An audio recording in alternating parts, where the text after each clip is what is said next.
My sister Grace got engaged last summer. Our fiance Derek took her to Portugal. He whisked her away to a lonely beach in the Algarve. He asked her to look at the sea, and whilst distracted he slipped down onto one knee and pulled out a giant diamond ring. She said yes and phoned us immediately after. She was so happy. Dad likes to joke that her left hand trails across the ground when she walks, as the diamond is so heavy. They returned with perfect tans and smiles so wide their faces were distorted and strained. Their glee was so overwhelming that it was hard to be around them. She was always the golden child, so it was to be expected that my parents gave her a fat wad of cash to pay for an elaborate wedding. I wasn't jealous exactly. I'm not a very showy person unlike Grace, but I can't recall my parents offering me any money. When me and my longtime partner filed for a civil partnership, I suppose it's easier to brag to all your church friends when there's one bride instead of two. It was a cold wintry morning when Grace asked me to be her maid of honor. I was her older and only sister, so I had expected to receive the honor. I accepted, but before long I regretted it. "You'll have to wear a dress, Sam," Grace began. I scoffed, thinking she was joking at first. "You know I don't like wearing dresses. I didn't even wear one at my own wedding." I sighed. "You didn't have a wedding, you had a civil partnership." Grace narrowed her eyes. "This is my wedding. You'll do it for me, won't you?" "Fine, I'll wear a damn dress. Just not pink, it makes me look washed out." Of course, Grace presented me with a pale pink number that she insisted was lilac. It was also 2 sizes too small, a bit of Spanx, and a diet she insisted would rectify that problem. Don't complain, just say yes, easy life. A tired old mantra that had emerged from a childhood with Grace. She's turning into a proper Bridezilla. My partner Jess said to me one day, "It's Grace, this is what she's like." Good luck to Derek. I don't envy him. I got the chilled out one. Jess winked at me. Derek was an alright sort of fella. He was what I call a yes man, a rare breed of man perfect for women like Grace. They do what they're told, they're silent when not spoken to, and they like being tied up to bedposts and being spanked. She'll calm down when everything has sorted. My mom whispered to Derek as Grace flew off the handle at the florist on the phone, whom had just informed her that blue roses wouldn't be possible on her budget, and I need them to be blue as my bridesmaids' dresses are pink. This is awful, screw you. Grace slammed down the phone with such force that it shattered into 100 little pieces. I think it's time to call the exorcist. I whispered to Dad as I watched my mum dutifully sweep up the little circuit pieces and shards of plastic. Grace was hyperventilating with fury as Derek sat, almost paralyzed to his seat. He had the look of a man who had just found a dump in his freshly valeted car. Poor guy. It didn't get better, in fact it kept getting worse. Derek mucked up when hiring his kilt, and it had come in the wrong tartan. Grace flew off the handle at him and came to stay with me, and just for a few nights. She was almost green when she arrived at the door, and there were scratches all down her face from where she had ripped at her own skin in a fit of stress and vitriol. The caterer called the next day and told her that the pork belly was no longer in stock due to an issue with their supplier. Mad and furious, Grace informed them if they couldn't manage their supply, she would rip my iPhone. Then it was the photographer insisting that she couldn't make Derek look 2 feet taller in every single photo. Then it was a flower girl who lost a tooth, whose mother refused to source a denture for. I did manage to fit into my hideous dress in the end. Thank you, Weight Watchers. Your ping meals are satisfactory. I fulfilled my duties perfectly for fear of her wrath. Her bachelorette party was exquisitely planned. I took her to a fancy sushi restaurant in Glasgow, hired a limo, and a private room in her favorite club. Grace, however, did not seem to be enjoying herself.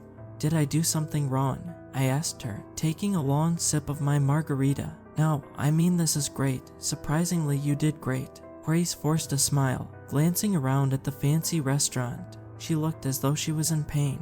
I'm just not feeling too great. I might have to leave. Oh God. She stood to her feet, and as her body straightened out, she jolted as if she had received an electric shock. Then I saw it, blood pooling at her sides and down the outside of her thighs. White as a sheet, she collapsed to the ground, her bride-to-be sash stained scarlet. An exhilarating ambulance ride later, me and Jess found ourselves waiting, still drunk, in a hospital lobby. Mom and Dad were on their way, but Derek hadn't answered his phone. He worked long nights, so it wasn't out of the ordinary. Before my parents could get there, the doctor emerged from the theater with a look of discomfort on his face. "Are you the next of kin of Grace Hartley?" We nodded. Grace had to undergo a blood transfusion, as well as an operation to seal the wounds on her leg. They are recommending a further stay on our psych ward, as it appears that these wounds were self-inflicted wounds. My brows twisted together. There was considerable damage on her thighs, as well as on her hips, caused by a sharp object. The angle of these wounds suggests that they were caused by Grace herself, as well as the crude attempts to stitch these wounds together. When she had stood up at the sushi restaurant, all her makeshift stitches had come undone, but it was much worse than the doctor had suggested. When Grace woke up in the psych ward, she immediately discharged herself. My weak-willed mum refused to have her sectioned. Tearfully and drugged up the wazoo with morphine, she admitted what she had done. I just wanted, hiccup, to be able to fit into my wedding dress. She stammered out between tears. So I just cut off some. I turned gray. I deal with grave situations with comedy, so I found it very hard to withhold suggesting Weight Watchers. "Where's Derek?" Jess asked, noting the empty spot on the couch. He's on a work holiday. He'll be back soon." Grace explained away. "At least I fit into the dress now.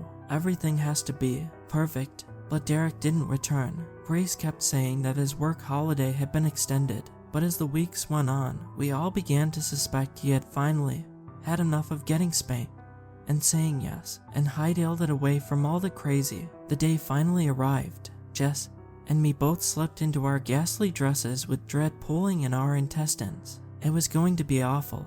He wasn't going to show. Grace was going to lose her mind, and the wedding photographer was going to get a day off. "Thank you, Sam. You've done everything right. I wasn't expecting you to be the only one to really get my vision." She hugged me in her beautiful white gown. She flinched a little in pain as her wounds were compressed between our bodies. "Let the circus commence," Jess whispered to me as we were filed into black cars brimming with flowers. When we arrived at the church, it was as I expected. Derek was a no-show. Dad was holding on to Grace. Jess was pink in the face and grave. Wanting to spare her from the embarrassment, I prepared myself to walk in and tell all the guests that it had all been canceled. "No, this is my wedding. I'm getting married. I want it to be perfect," Grace said defiantly. And before anyone could stop her, she pulled herself and Dad through the large wooden doors. Confused, me and Jess followed after her. The band didn't play the music at first, and the guests all looked grave and perplexed. I angrily gestured at the band to play, and the newly disturbing wedding march filled my ears. Dad walked her to the end of the aisle. "A groom isn't," the minister said shakily. "I'm getting married. Play your part." Grace hissed at him. She read her vows to an empty space. Everyone was stunned into silence. Derek's parents were there, which surprised me. Surely he had informed all his guests that he wasn't going through with it. I pushed it out of mind. Most of the guests didn't make it to the reception, but a few stayed. I suppose it was like a car crash. Some people couldn't stand to look and others couldn't look away. My parents hadn't got their wedding to brag about. I must admit it felt nice not to be disappointed anymore. Grace did all the things a bride should. She danced, socialized, and drank heavily. She cut the cake and posed for photos. Food came, and it was great. The pork belly was exceptionally moist, and so succulent it melted in your mouth. I had about 5 portions worth. Jess left hers. She said it tasted too gamey. Her loss. "Are you alright?" I asked Grace as the night winded to a close. She looked dark for a moment, but a smile soon touched her lips. "It was perfect." She smiled. "Even though Derek wasn't here?" I asked. "Oh, I think he was. At least, some of him was." She smiled and left me, returning to the dance floor, her beautiful white dress chasing after her. I still don't know what she meant. I'm just happy the whole thing is over. That was until yesterday, when I received a rather excited text from Grace. "I'm pregnant. Due October. You're going to be an auntie."